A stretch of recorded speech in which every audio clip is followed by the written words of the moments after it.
വളരെ വളരെ ഹെൽത്തിയാണ്, ടേസ്റ്റിയാണ്, ഉണ്ടാക്കിയെടുക്കാൻ ഈസിയുമാണ്.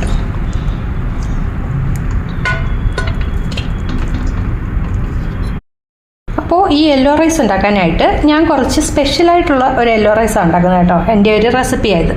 അപ്പോൾ ഞാൻ കുറച്ച് വെജിറ്റബിൾസ് എടുത്തിട്ടുണ്ട്. വെജിറ്റബിൾസ് ഒന്നും ഇല്ലാതെയും യെല്ലോ റൈസ് ഉണ്ടാക്കാം. കുറച്ച് ക്യാരറ്റ്, ഒരു ഉരുളക്കിഴങ്ങ്, കുറച്ച് ഗ്രീൻ പീസ്, പിന്നെ ജിഞ്ചർ ഗാർലിക്ക് ചതച്ചെടുത്തത്, ഉള്ളി അരിഞ്ഞത്, മുളക്, ഒരു കറിവേപ്പില തണ്ട്, പിന്നെ രംഭാലി ഇല ഉണ്ടെങ്കിൽ അത് ഇടാം. അതില്ലാത്തതുകൊണ്ട് ഞാൻ ഇടുന്നില്ല കേട്ടോ.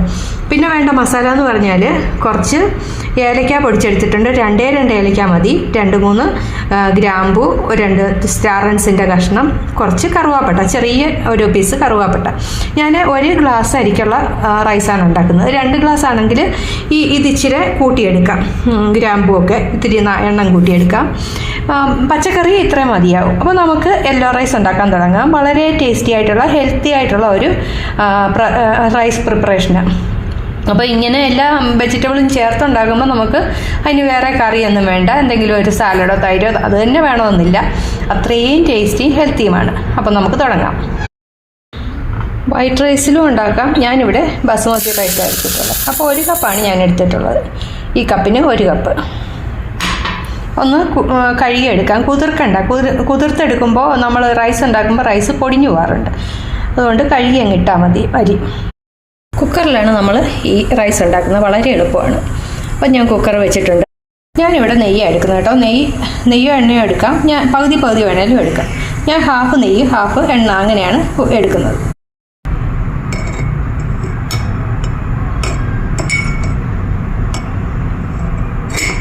കുക്കർ ചൂടാകുമ്പോൾ അതിലേക്ക് നമുക്ക് നെയ്യ് ഒഴിച്ച് കൊടുക്കാം.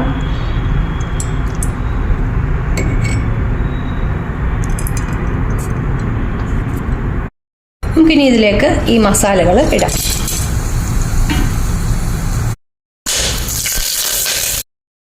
ഉള്ളി, മുളക്,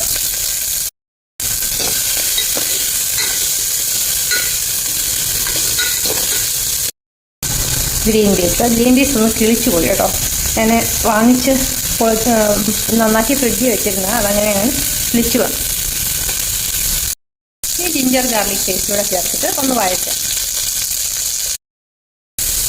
ഇനി ക്യാരറ്റും ഉരുളക്കിഴങ്ങും കൂടെ ചേർക്കാം. വേലി കുറച്ച് ഉപ്പ് ചേർക്കാം. ഒരുപാട് ഉപ്പ് വേണ്ട. ഞങ്ങൾ ഒരുപാട് ഉപ്പ് അങ്ങനെ ഞാൻ ചേർക്കാറില്ല. നമ്മുടെ ആവശ്യത്തിന്.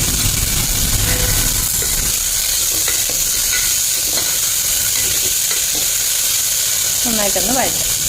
യെല്ലോ റൈസിലെ മെയിനായിട്ടുള്ള ഐറ്റം മഞ്ഞൾപ്പൊടി. 1/2 ടീസ്പൂണോളം മഞ്ഞൾപ്പൊടി ചേർക്കാം കേട്ടോ. ഞാൻ മുമ്പേ ഒരു നുള്ളി ചേർത്തിരുന്നു. അതുകൊണ്ടാണ് ഇപ്പോൾ ഇച്ചിരി കുറച്ച്. നമുക്ക് അരി ചേർക്കാം.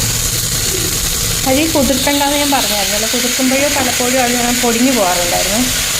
നമുക്ക് ഇതിലേക്ക് വെള്ളം ചേർക്കാം. വെള്ളം ഞാൻ അരി എടുത്ത കപ്പിന് 1/4 കപ്പ് വെള്ളമാണ് ഞാൻ ചേർക്കാറിയായിരിക്കും. അപ്പോൾ ഒരു 1/4 കപ്പ് വെള്ളമോടെ ചേർക്കണം. വെജിറ്റബിൾസ് എല്ലാം കൂടെ വേഗമല്ല. അതുകൊണ്ട് ഒരു 1.5 കപ്പ് വെള്ളം. അതുകൊണ്ട് നമ്മളിവിടെ ഒരു 1.5 കപ്പ് വെള്ളം ചേർത്തിട്ടുണ്ട്. നന്നായിട്ടൊന്ന് ഇളക്കാം. ഉപ്പൊക്കെ നോക്കണം ഈ സമയത്ത്.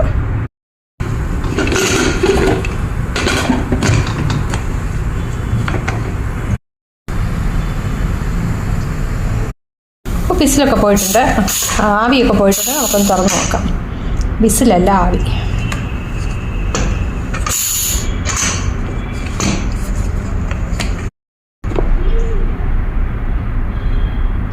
നല്ല കറക്റ്റായിട്ട് വന്നിട്ടുണ്ട്. നമുക്കൊന്ന് ഇളക്കി നോക്കാം.